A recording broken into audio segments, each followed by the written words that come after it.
Bonsoir, bénédictienne, soyez richement bénie dans le nom précieux de notre Seigneur Jésus-Christ et qu'il vous accorde la joie, la paix, l'endurance dans les épreuves, bien sûr.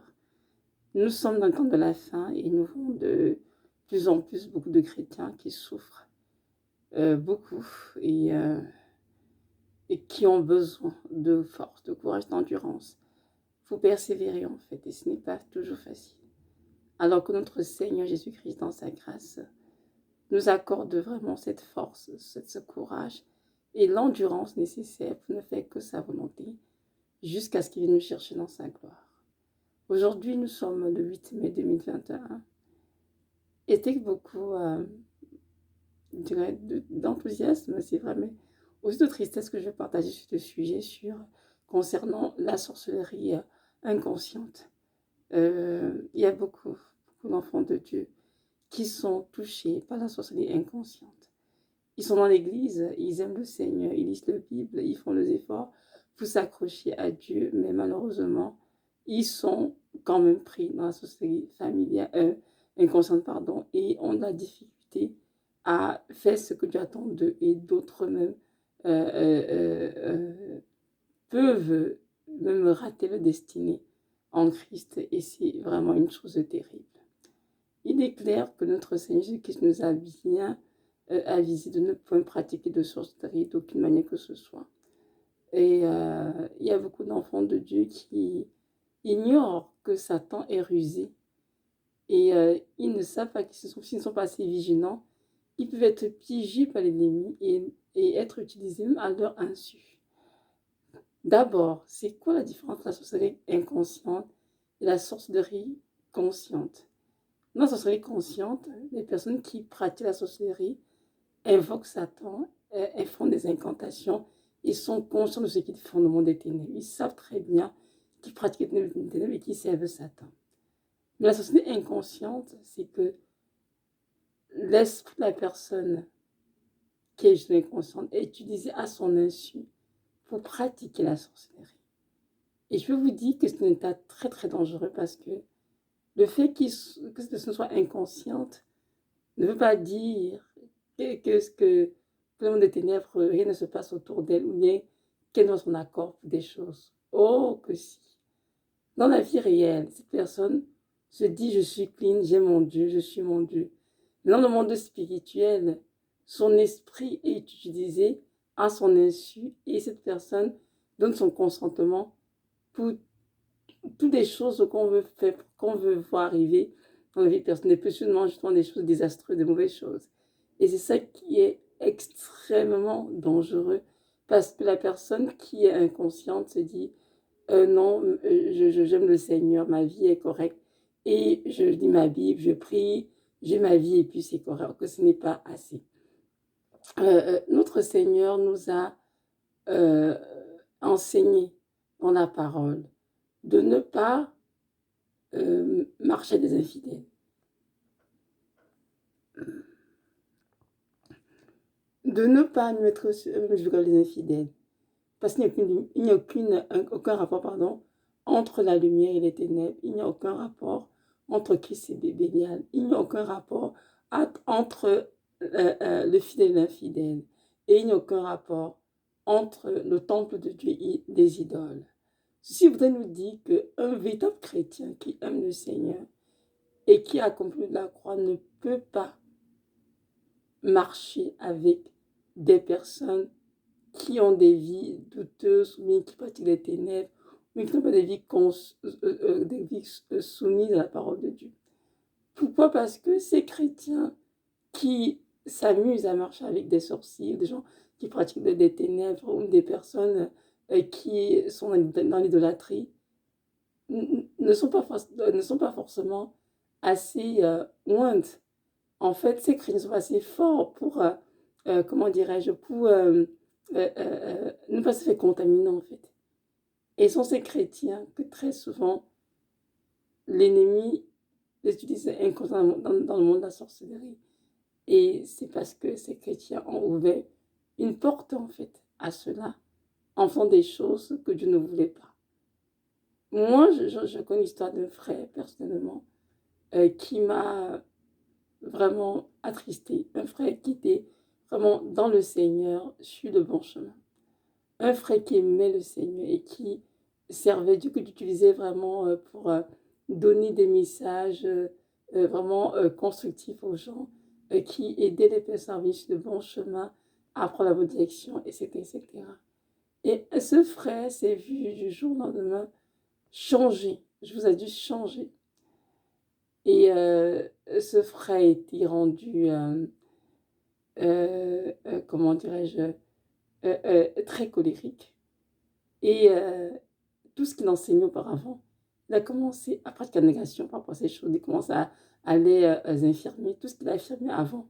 Pour prendre du Seigneur, une autorité, il prenait position pour la vérité. Il a commencé à dire, mais non, c'est pas si grave, on peut marcher avec un tel, ce n'est pas la fin du monde, on peut traîner avec des sorciers, c'est pas si grave, il faut juste continuer sa lumière en Christ, on peut.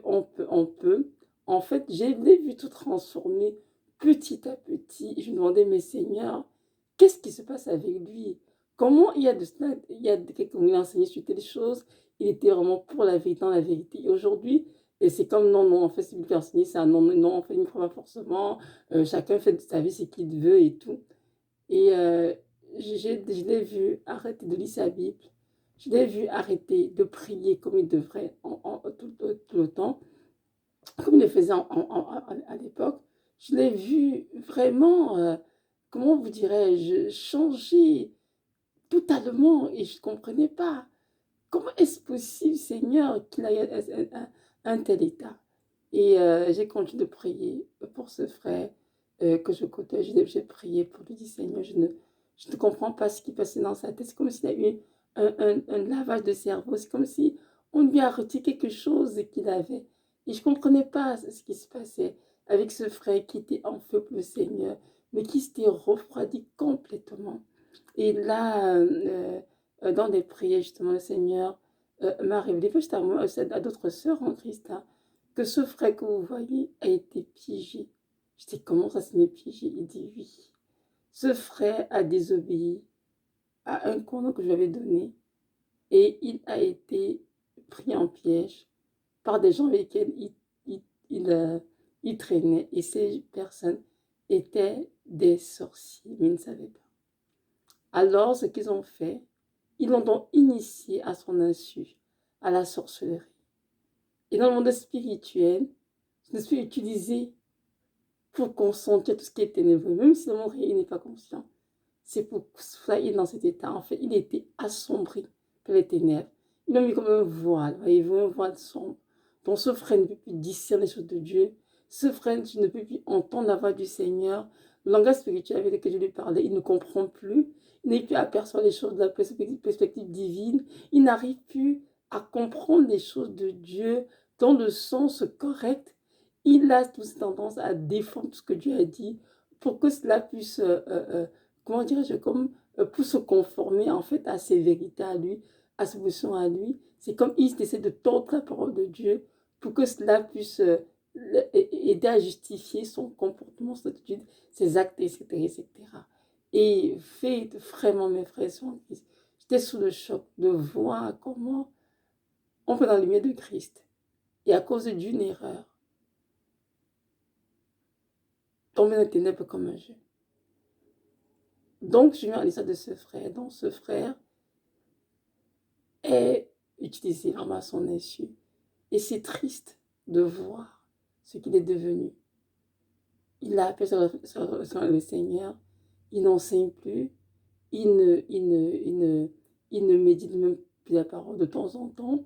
Il lit la Bible de temps en temps. Il chante quelques cantiques. Mais quand on le voit, pour ceux qui l'ont connu, on sait qu'il a perdu quelque chose. Il a perdu un feu. Le feu du Saint-Esprit était en lui. Et tout ceci à cause de la sorcellerie dans laquelle il a été introduit à son insu, il était initié à son insu, parce que la porte ouverte dans sa vie était le fait qu'il s'est mis en accord avec ces personnes qui faisaient sorcellerie. Quand il dit en accord, c'est-à-dire il mangeait avec eux, parlait au téléphone avec eux, faisait avec eux et tout. Et cela a été suffisant pour que ce frère soit assombri et qui quitte le droit chemin pour aller sombrer dans les ténèbres. Nous continuons de prier pour lui et nous croyons que Dieu, dans sa grâce, va le délivrer et vraiment lui accorder de restaurer sa raison de Seigneur et de restaurer la lumière de Christ dans sa vie, en lui. J'aimerais vraiment vous dire que cette Dieu que je fais aujourd'hui, je la fais vraiment sous l'inspiration du Saint-Esprit. Au début, je voulais parler de la société inconsciente, mais lorsque j'y pensais, c'est venu, j'ai dit, Seigneur, je vais en parler par ta grâce. Je veux que nous sachions, nous chrétiens, que nous ne pouvons pas dire que nous aimons Jésus et tolérer autour de nous des personnes qui pratiquent les ténèbres, sous aucune forme. Non. En moins que le Seigneur nous ait oint d'une manière spéciale, une onction particulière, et nous a envoyé vers ces personnes une délivrance, ça c'est correct.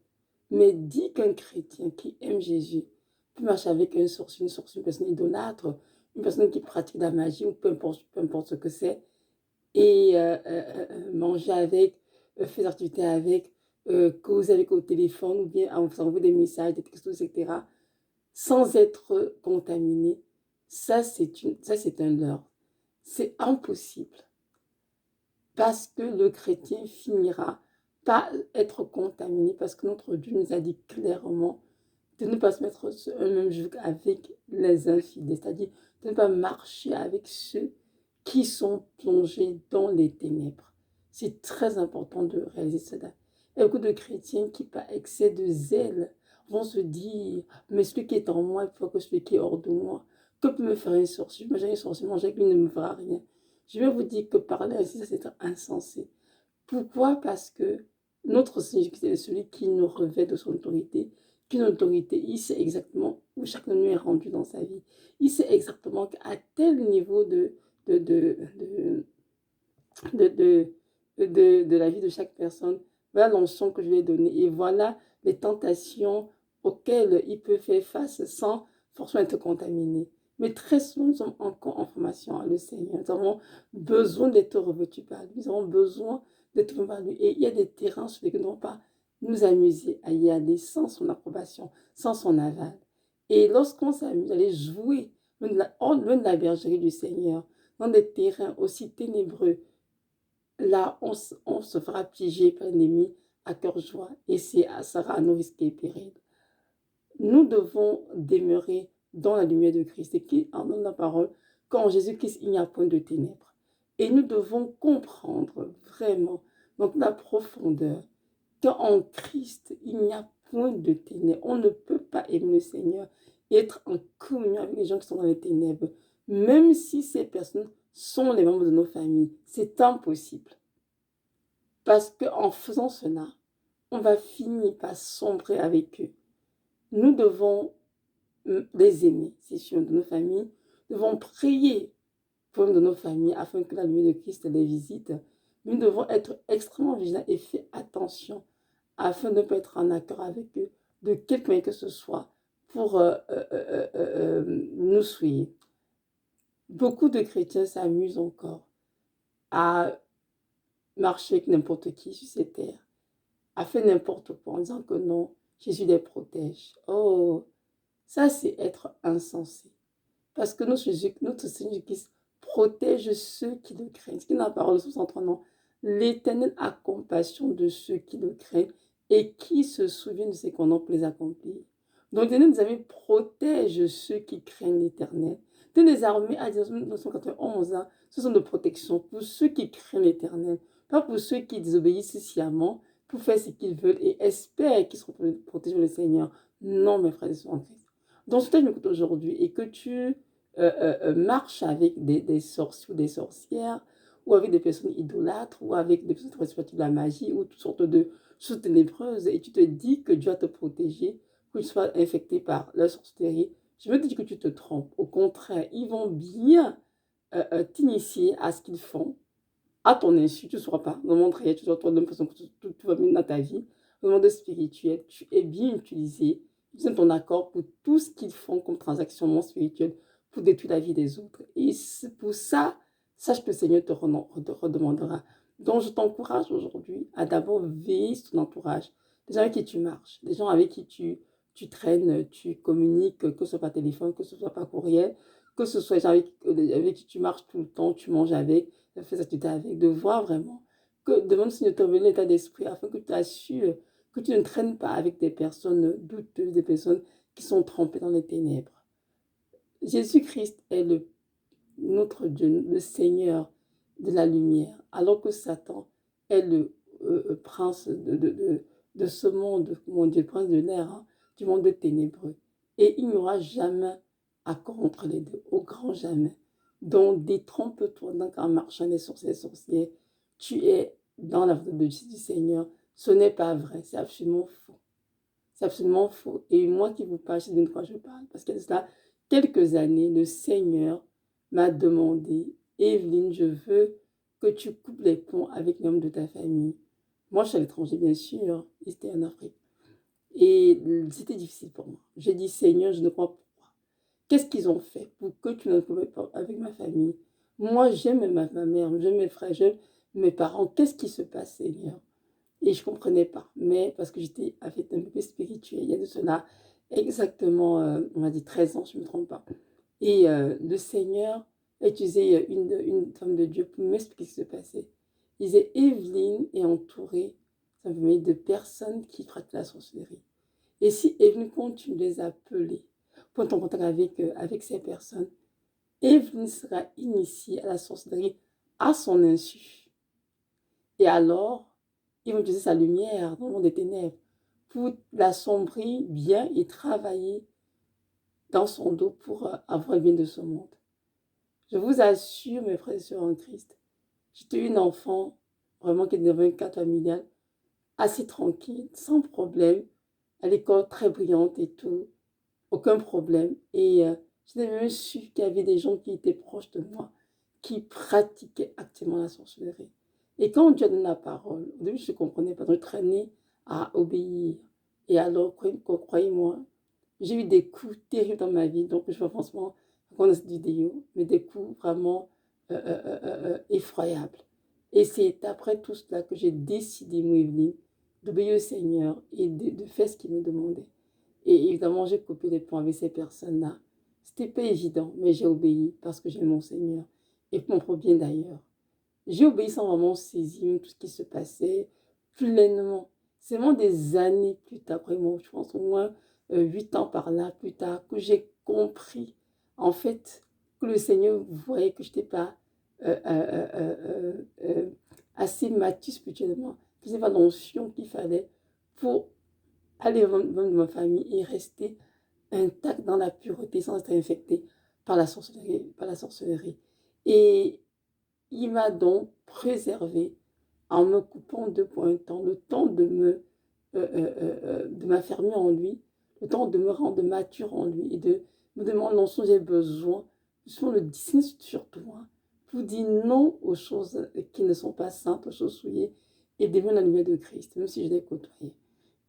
Effectivement, j'obéis au Seigneur, je rends toute la gloire parce que c'était difficile, c'était des années de beaucoup de douleurs, beaucoup de difficultés, et au niveau de ma santé notamment. Mais le Seigneur m'a dit, ceci, Evelyne, tu vois ton corps, tu as dépéri, tu as l'air malade, comme je le dis dans une vidéo, je suis en dialyse en ce moment. Mais je peux te dire, mon enfant, que dans le monde spirituel, tu es assise tout près de moi, dans la lumière de Christ. Parce que je t'ai racheté au prix de ma vie. J'ai racheté ton âme à un très grand prix, Evelyne. Si je n'ai pas fait ce que j'ai fait il y a déjà quelques années, il t'aurait initié à la sorcellerie à cause des liens de sang. Et tu allais être une sorcière inconsciente. Mais j'ai agi à temps. Et parce que tu obéis, il ne s'est produit. Donc, mes frères, ce que je vous dis, ce ne sont pas des inventions, mais ce sont des choses qui sont réelles. Beaucoup de chrétiens sont dans la société inconsciente, mais ne savent pas. Et de ce qui est pire, c'est que de nos jours, c'est une question de famille seulement. Il y a même dans des églises beaucoup de pasteurs sorciers qui initient les membres de la congrégation à la société inconsciente. Ils sont tous les jours devant Jésus, Jésus, alors qu'au fond, c'est pas Jésus-Christ qui est glorifié. C'est pas Jésus-Christ qu'on sait, mais c'est bien Satan en personne. Mais ce qu'ils ne savent pas. Et pour qu'il soit conscient, pour qu'il puisse se réveiller, ça prend juste une intervention divine que Dieu lui m'a ôté l'aveuglement spirituel par lequel ils ont été assombris, afin qu'ils puissent se discerner et comprendre que tel esprit n'est pas de Dieu, tel esprit n'est pas de Dieu. C'est pour ça que le Seigneur dit dans la parole, dans 1 Jean 4, verset 1, n'achetez pas foi à tout esprit, et éprouvez les esprits pour savoir s'ils sont de Dieu. Ça, c'est tellement vrai, parce que je peux vous assurer, mes frères et sœurs, que nous sommes dans les temps de la fin. Il y a beaucoup d'esprits séducteurs et menteurs qui ne sont point de Dieu.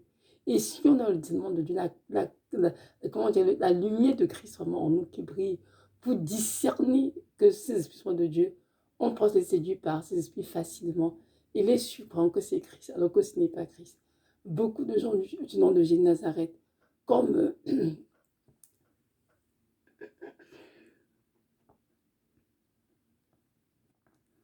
pardonnez-moi, excusez-moi, beaucoup de personnes dans le de Jésus de Nazareth, juste comme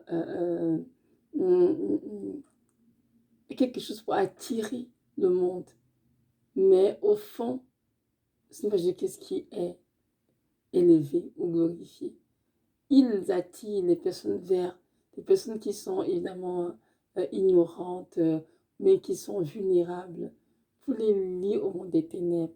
Et ces personnes aussi qui ne savent pas ce qui se passe, se disent en elles qu'elles sont en train de louer le Seigneur, alors que ce n'est pas le Seigneur qui est en train de louer, mais c'est bel et bien Satan en personne. Nous devons prier tous les jours pour avoir le discernement des esprits. Et même à moi qui vous parle, chaque jour, je me dis, tu dois prier tout le temps pour demander la grâce pour discerner les esprits autour de toi, les bons qui viennent de Dieu, les anges, et les esprits démoniaques. C'est important. Et tout enfant de Dieu doit s'exercer à cela parce que c'est à force de prier, c'est à force de s'exercer qu'on va finir par y arriver, à les discerner et à mettre le doigt sur ce qui n'est pas de Dieu rapidement. Notre Seigneur Jésus-Christ me donne encore cette vidéo vraiment pour que nous nous réveillons, nous les chrétiens, endormis, et que nous comprenions bien que l'ennemi est rusé et il est déchaîné. Il est en train de faire tout ce qu'il a à son pouvoir pour assommer beaucoup de chrétiens et il est conforté dans ce qu'on appelle une vie chrétienne tiède, tout en les utilisant dans le monde spirituel à leur insu pour faire toutes sortes de transactions nébuleuses sataniques. Et ces chrétiens doivent se repentir, bien sûr, parce que si cela puisse se produire, parce qu'il y a une porte ouverte quelque part, forcément, une porte spirituelle dont je parle, bien sûr, qui était ouverte dans leur vie, et c'est pas cette porte spirituelle ouverte que l'ennemi a eu accès à leur esprit, pour les dans le monde spirituel, c'est-à-dire à leur insu. Ça pourrait être la désobéissance, comme dans le cas de ce frère dont j'ai parlé, ça pourrait être n'importe quoi. Donc c'est important que chaque chrétien qui se reconnaît dans ce cas, que je viens de dire, puisse vraiment demander au Seigneur la grâce de savoir l'apport qu'il a dans sa vie pour que ces choses prennent place et ensuite de se repentir sincèrement dans le Seigneur délivrant. Et je sais que Dieu va délivrer cette personne parce que notre Dieu désire que nous soyons délivrés de toute captivité afin de demeurer pleinement en lui, dans la lumière qu'il nous a donnée. Maintenant, si on me pose la question, c'est quoi les caractéristiques de la société inconsciente? Parce que la société inconsciente, d'abord, la première caractéristique que j'ai remarquée, moi, c'est que la personne est aveuglée spirituellement. Donc, une personne qui fait société inconsciente a de la difficulté à recevoir les choses de Dieu, à comprendre la grâce spirituelle de Dieu, à percevoir les choses telles que Dieu les perçoit. Et même que la Bible, c'est comme s'il ne comprend rien. Mais c'est ce qu'elle essaie de comprendre, il y a toujours comme une couche de noirceur dessus. Il y a toujours des choses nébuleuses sur la parole de Dieu. Alors qu'avant, ce n'était pas comme ça. Une personne qui est effectivement inconsciente aussi, celle qui fait souvent des songes, se voit dans des réunions, mais ne sait pas depuis des questions, qu'est-ce qu'on veut, mais également dans les réunions. C'est aussi une personne dans les réunions. Évidemment, dans ces réunions, elle va dire oui à des choses, mais elle ne sait pas quoi elle dit oui. Voyez-vous, ça qui est très très dangereux. Elle va dire oui consentir à des choses, téléphone bien sûr, mais à son insu, parce qu'elle est voilée, elle ne sait pas ce qui se passe en fait. Mais les personnes avec qui elle traîne savent très bien ce qui se passe. Là, c'est la deuxième caractéristique. La deuxième caractéristique, c'est que la personne qui fait la société inconsciente a la difficulté à dormir la nuit. Elle va s'en surveiller beaucoup. Elle se dit, mais pourquoi j'ai pas dormi? parce que son esprit justement est utilisé dans la nuit, à son insu justement. Et il se trouve dans son propre lit, mais qu'est-ce qui ne va pas, je ne me sens pas bien, je vais tout le temps me réveiller, je n'arrive pas à trouver le sommeil. Ça, c'est aussi une troisième caractéristique. La quatrième caractéristique de la société inconsciente, euh, c'est la négation, la pratique de la négation. C'est quoi la négation? C'est que toutes les choses, la parole de Dieu qui étaient vraies, c'était son avant. Toutes les choses qu'elle m'a enseignées et à proposition pour ces choses, il commence à les nier. La personne qui pratique la société inconsciente commence à les nier, à les infirmer, à dire mais non, c'est pas comme ça que Dieu veut dire comme ceci. Par exemple, je prends un exemple. Si avant la personne disait mais non, une femme chrétienne doit s'habiller en longue jupe, par exemple, prends un exemple. Dès qu'il a initié à son inconscient, on a dit oh mais non, même si elle s'habille en mini-jupe, ce n'est pas grave, pourvu qu'elle se couvre. Si elle s'habille en demi, ça fait quoi? Ça ne fait rien du tout.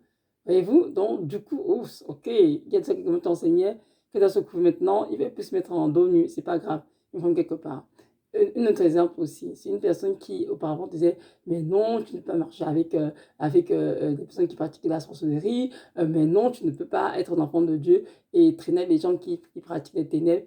Et tout de suite, oh mais non, on peut être enfant de Dieu et puis on pratique, on marche avec les gens qui pratiquent n'importe quoi, c'est les regards du monde, nous restons soumis à Dieu, ça qui compte et tout, on a besoin de les copier, mais on peut être quand même amis. Là, on se dit non, quelque chose ne va pas. Voyez-vous? Donc, ça, ce sont les caractéristiques d'une personne qui a été initiée à son insu à la sorcellerie familiale. Si je parle justement des gens qui ont connu Christ hein, avant de sombrer dans les ténèbres. Et donc, ces personnes, évidemment, on va savoir qu'elles vont perdre le goût de lire la parole, de prier comme elles priaient avant, le goût de chercher la vérité.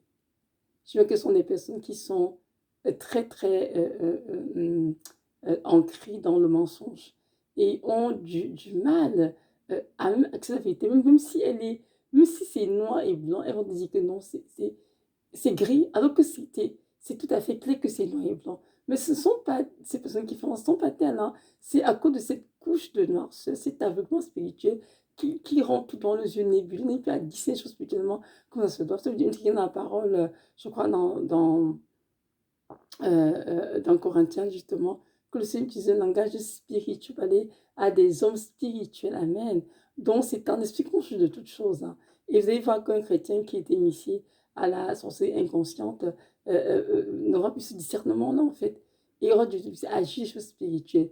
Tout pour lui d'être physique, tangible. Pourquoi? Parce que quelque chose lui a été volé. Voyez-vous? Parce que ceux qui l'initiaient, en fait, ont fermé ses yeux spirituels, et il ne peut plus, en fait, discerner ce qui se passe. Donc, c'est aussi une des caractéristiques. Et puis, il y a aussi beaucoup d'autres caractéristiques. Hein, mais le Seigneur révélera, en fait, à chacun ce qu'il ne veut pas dans sa vie et ce qu'il doit faire, en fait, pour changer. Donc, c'est sûr que je vous dis ce que j'ai pu remarquer moi, mais je ne connais pas non plus toutes les caractéristiques de la société inconsciente, non. Je donne juste ce que j'ai pu observer, remarquer avec ce frère en Christ. Et aussi ce que j'ai aussi remarqué avec les personnes qui sont initiées à la société inconsciente, c'est que très souvent dans le monde spirituel, les personnes sont mariées, ont été mariées à leur insu. Soit par l'homme de leur famille ou bien, je ne sais pas, d'autres personnes, mais ces personnes sont mariées justement. Et c'est ce mariage spirituel satanique justement qui donne accès à l'esprit de la personne utilisée. Et alors, elle se retrouve dans les ténèbres, malgré elle, à son insu. Et son esprit est bien utilisé dans le monde spirituel. J'aimerais vous dire, à vous qui m'écoutez, de ne pas dire surtout, mais si j'étais initié, associé inconsciemment, j'y suis pour rien, Seigneur. Or, je n'ai de mauvais. Oh que si, parce que si tu es initié ici, c'est parce que quelque part, tu as une porte suffisante ta vie par laquelle ils sont passés. Et de deux, tu as sûrement enfreint au nom du Seigneur, tu as commis un péché qui t'a conduit à cet endroit.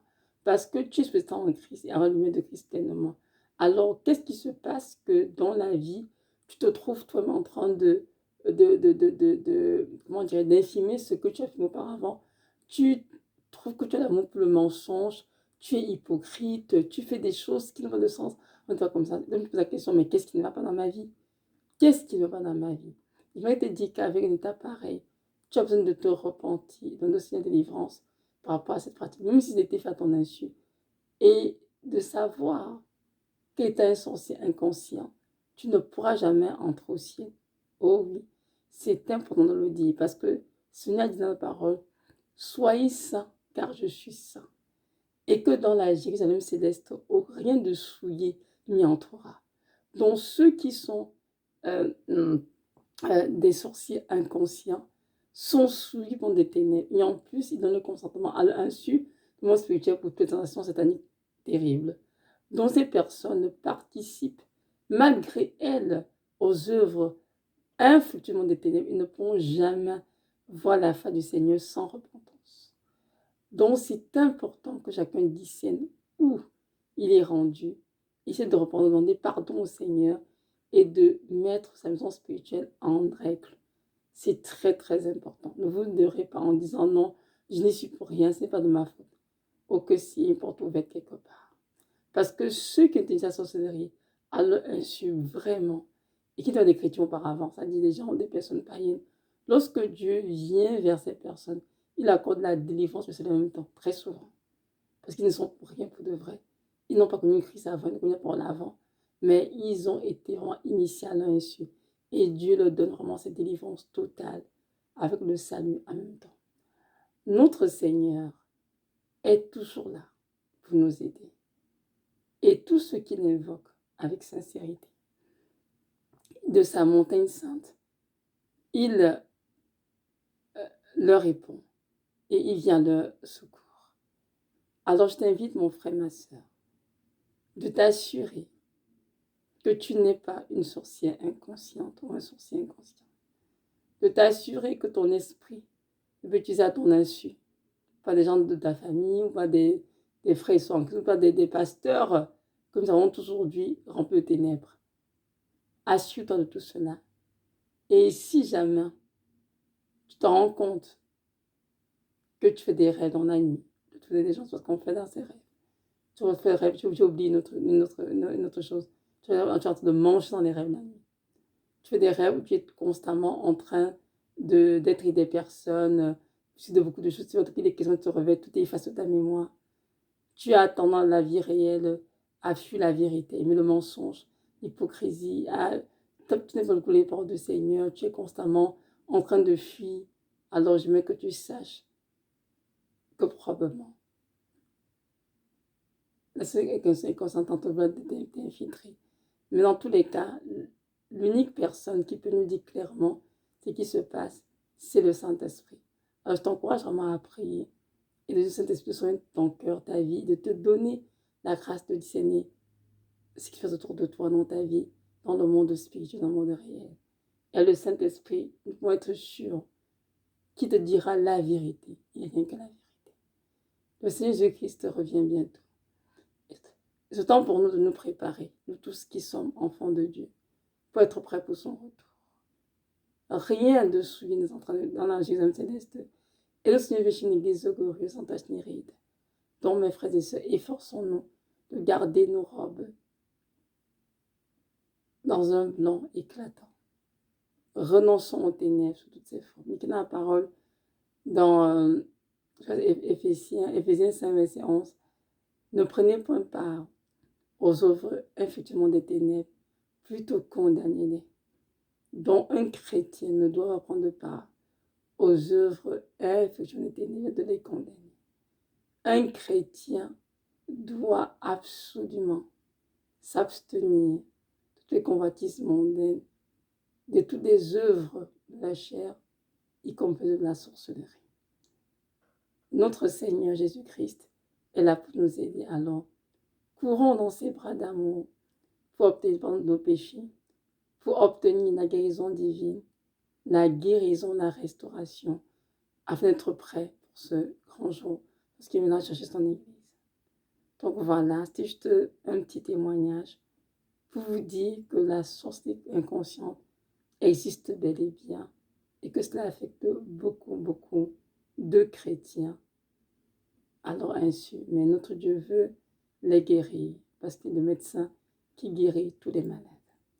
Soyez richement bénis. Shalom.